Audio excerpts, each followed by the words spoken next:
Para entender cómo un imperio que controlaba casi toda Europa terminó reducido a un sótano de hormigón, hay que retroceder un poco en el tiempo. Junio de 1941. Alemania toma la decisión que muchos historiadores consideran el principio del fin. Invade la Unión Soviética. Rompiendo el pacto de no agresión que tenían firmado Hitler, estaba convencido de que el ejército soviético colapsaría en semanas.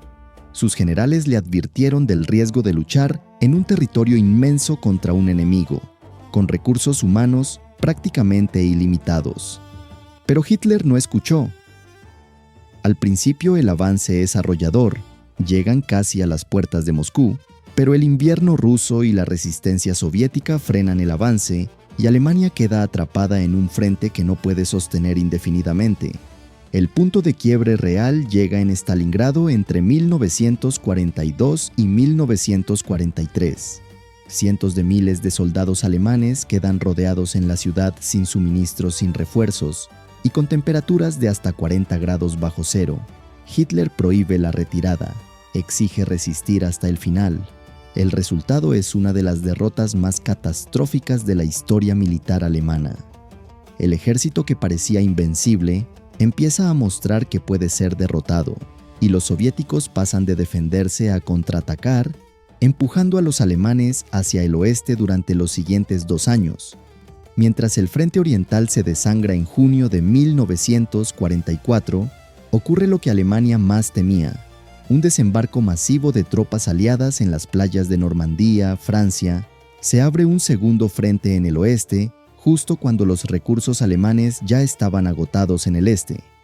Alemania ahora tiene que combatir simultáneamente contra los soviéticos que avanzan desde el este y contra americanos, británicos y canadienses que avanzan desde el oeste, algo que ningún ejército del mundo puede sostener durante mucho tiempo.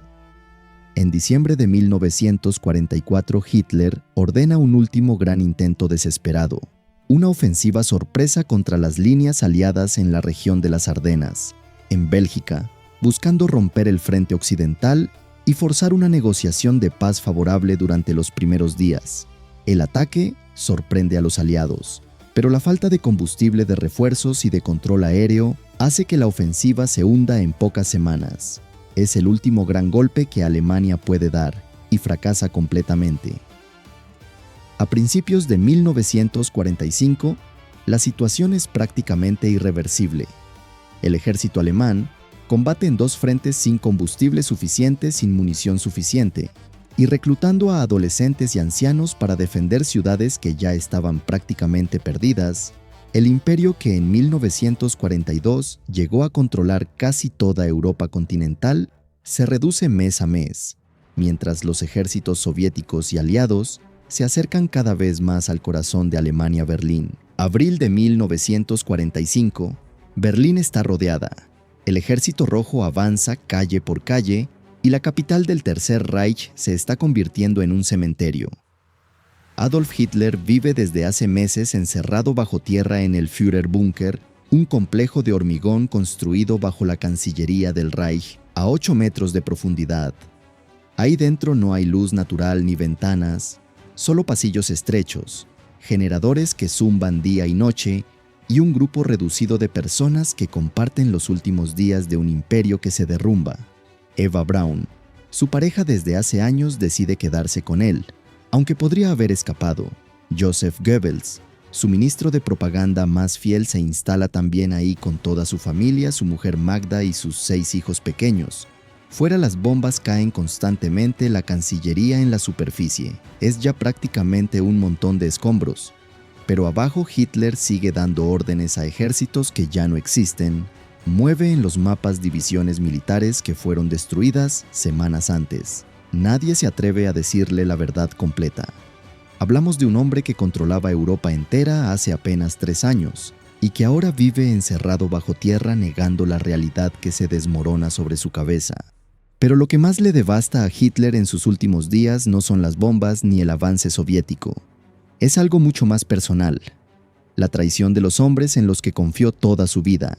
Hermann Göring era su mano derecha, el número 2 del Tercer Reich, el comandante de la Luftwaffe, el hombre destinado a sucederle si algo le pasaba. Cuando las comunicaciones con Berlín se cortan brevemente, Göring, que está fuera de la ciudad, interpreta que Hitler puede estar incapacitado y envía un telegrama pidiendo asumir el control total de Alemania si no recibe respuesta en un plazo de horas. Para Hitler, esa petición es un golpe de Estado en toda regla, aunque Göring después insistiría en que solo quería evitar un vacío de poder. Hitler no se lo cree. Ordena su arresto inmediato, lo expulsa del partido y le retira todos los cargos. El hombre que llevaba 2 décadas a su lado pasa en cuestión de horas de heredero a traidor. Pero esto es solo el principio, porque lo que viene después es aún peor.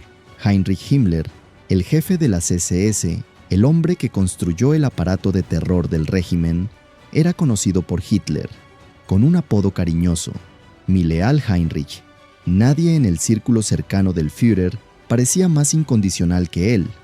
Lo que Hitler no sabía es que Himmler llevaba semanas negociando en secreto con los aliados occidentales a través de intermediarios suecos ofreciendo la capitulación alemana sin su conocimiento ni su autorización. Himmler creía que podía salvarse a sí mismo, negociando directamente con los británicos y americanos a espaldas de su líder. Cuando la noticia llega al búnker a través de la radio internacional, Hitler entra en un estado de furia que sus allegados describen como el peor que le habían visto nunca. Llama a Himmler el traidor más infame de toda la historia de Alemania.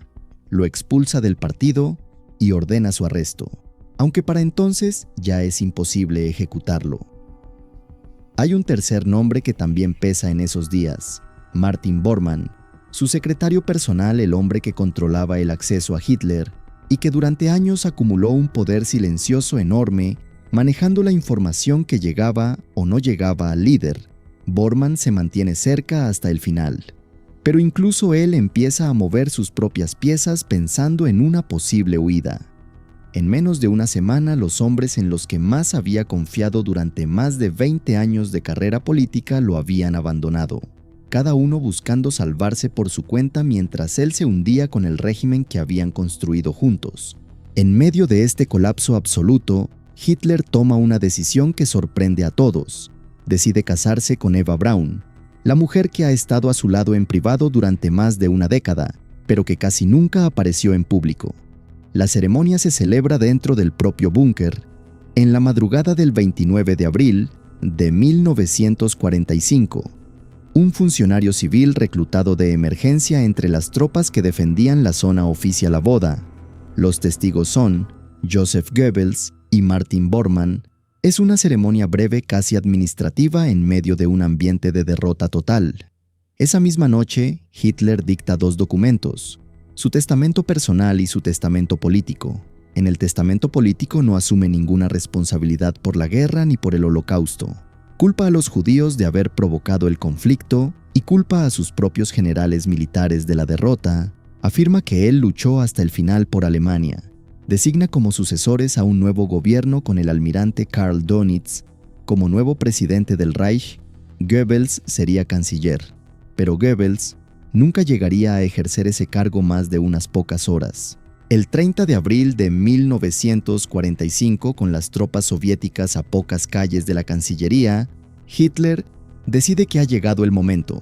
Se despide de su círculo cercano en un gesto que varios testigos describirían después como inusualmente tranquilo. Se retira a su habitación privada del búnker junto a Eva Braun. Minutos después, se escucha un disparo. Cuando el personal entra, encuentra los cuerpos. Hitler se había disparado en la cabeza y Eva Braun había ingerido cianuro.